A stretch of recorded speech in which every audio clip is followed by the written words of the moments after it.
beginner crochet series, the linen stitch, a perfect beginner stitch that you can make beautiful dishcloths all the way to beautiful blankets and even in planned pooling. Stay tuned. Welcome back to GoodKnit Kisses, where we stitch our love and love our stitches. I'm your host, Kristen, and I'm going to be showing you a series of beginner crochet videos. This series is going to be in my style, and I'm so happy to bring this to you. So stay tuned for all the videos that are coming. As always, I suggest that you watch the video through the first time before attempting to get the idea and all the tips along the way. Then grab your yarn and hook and pause as needed to crochet along with me. Let's begin. The linen stitch is a great stitch to learn as your first stitch pattern beyond learning the basics that we've already covered, which is the single crochet, half double, double, and the treble. So if you go back to your beginning basic lesson 1 where we talk about the single crochet, and you can refer to that down below in the link, then you can make this linen stitch. It makes a really sweet little V that goes across all the row, and then it offsets on the next row, and so you have this stair-stepped or offset pattern. You can make it in a solid or make it in a color changing yarn and even do a little planned pooling. Now we're not going to cover planned pooling in this video, but this is going to be a great next step to jumping into it. In fact, this video we're going to cover as a 1-row repeat linen stitch. It's also called the moss stitch or granite stitch. So if you hear those, it's the same thing. The basic stitch is a single crochet and a chain, and it repeats. But on other versions, you might see the beginning and the ending of each row is different, and you have to remember if you're on the second row or the third row. Not today. I'm going to show you a 1-row repeat. Plus a bonus, this foundation row, sometimes you get too many chains, right? Well, today I'm going to show you how to take out some of those chains, and then you don't have to worry about it. So let's begin and dive into the linen stitch. We're going to start with a medium weight yarn, and I'm going to start with my slip knot, take the back loop over the front, and take the back loop up and over the front again for a slip knot. And we'll insert our hook. Just use the hook that's appropriate for you. I'm using an I-9 hook or 5.5 millimeter. I'm going to stick that right in there and pull on it. And I am ready to begin. Now, normally with the linen stitch, you would hear me say, use a multiple of 2, so an even number of stitches. I'm going to say make your even number of stitches plus 1, okay? And that's to get this repeat that I'm going to show you how to do.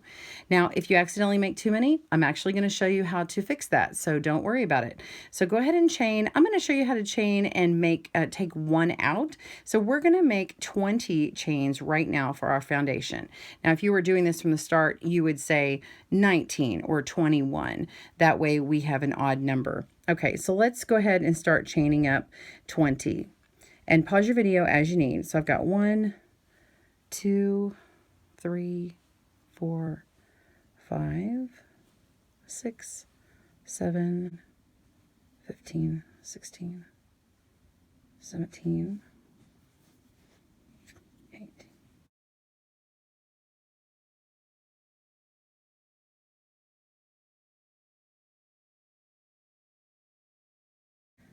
19. Okay, now that we've made our chain, we're going to go into the 3rd chain from the hook. So we do not count what's on our hook. We skip the next chain that's down here, and we skip the next one, and we go into the 3rd one. So insert in, and we're going to single crochet into that 3rd chain from the hook. So yarn over, pull up a stitch. Okay, so we've got 2 on the hook, yarn over, and pull through 2. And we've made a single crochet. Now we're going to chain 1. And this is going to repeat. We're going to single crochet, chain 1. What we do next is we're going to look down on our foundation chain. We're going to skip the next one. So not this one that's pulled back here, but the very next stitch here, this chain.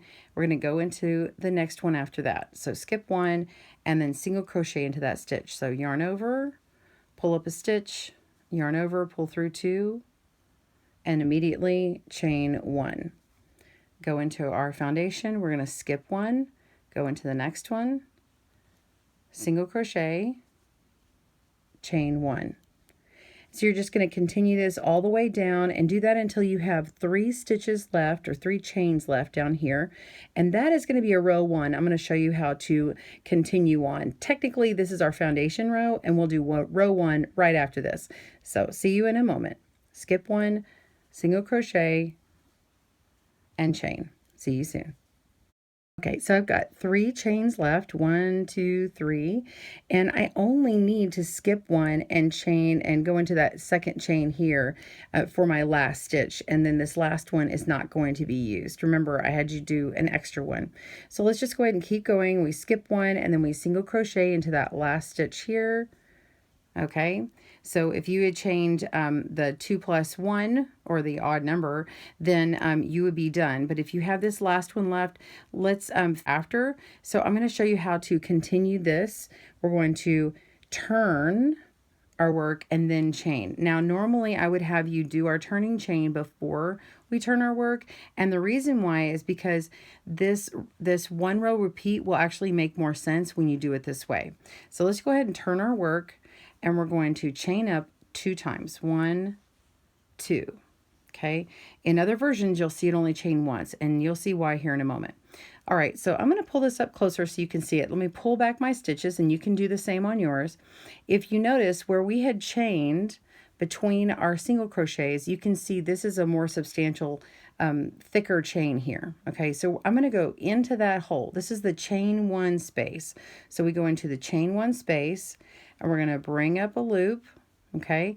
And then we're just going to go ahead and single crochet right into that chain 1 space, okay? And then we chain 1 again. So remember, single crochet, chain 1. So you go down to the next space, you pull this back, and you can see that there's this more substantial, thicker part. You can usually feel it with your finger really well. You go into there, pull up a stitch, and single crochet, and chain 1.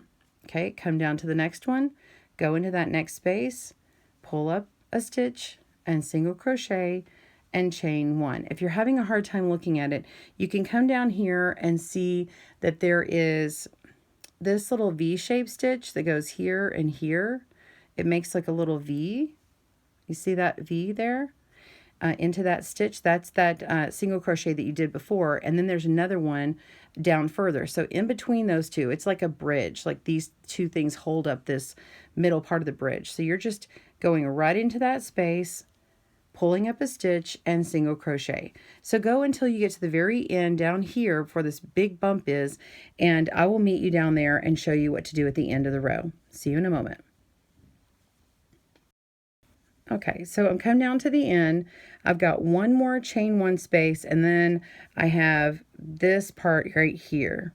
So let me go into my last chain 1 space that I can see. It's right here. Single crochet, chain 1. Okay, now I can see where this part here where I had my original turning chain is, and I'm just going to stick my hook right in there and pull up a stitch and make a single crochet. Okay, so I made my single crochet. I'm going to turn our work and repeat. Our row 1 is here, so we're going to chain 1, 2, and then we're going to single crochet into that first chain 1 space that we find,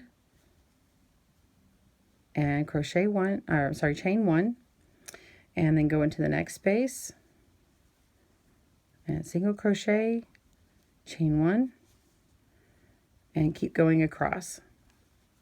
So the repeat is turn, and then you chain 2 and make your single crochet, chain 1 across, and then at the last part, so you just keep repeating until you run out of stitches and run out of those chain 1 spaces, and then that very last part is where we're going into our chain 2 space for our last single crochet of the row. So we're getting closer to it. Just keep going, pause as you need. Okay, here's my chain 1 space, single crochet and chain 1. And then here is where this big thick part is down at the end. This is where the chains 2 space is. I'm going to pull up a stitch and single crochet into that. And so now we have just completed our second row, but this is going to be a repeat. So this second row you're repeating. It's really a 1 row repeat though. And what it does is it will offset these V-shaped stitches. So after you finish this row, you're just going to continue until you get another, this is about 3.5 inches wide. Get another 3.5 inches, and I'll see you at the end of that. I'll show you how to finish that off, and also how to get rid of that extra little chain that you did in the beginning. And you can use it on any project in the future where you've gotten too many. Pause your video and I'll see you in a moment. So I've continued on with my sample and I'm ready to finish it off. I've finished this last stitch and I'm just going to yarn over and pull through one last stitch and go ahead and cut our yarn, which I've done. And then you are done with that. So then you just need your tapestry needle to weave in your tail, your this ending one, but also the beginning. And right here is where I'm going to fix this extra little chain that I have made.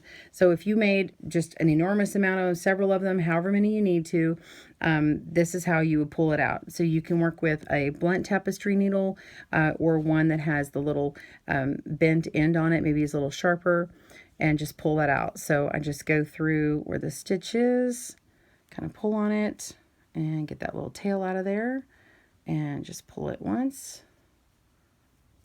And there it is. It's like magic. And you have permission to do this. This is okay. It still retains that little slip knot there. And then you would your tails. I hope you enjoyed making the linen stitch today. It really is a great versatile stitch. You can make yourself a washcloth all the way to a beautiful sweater in this one.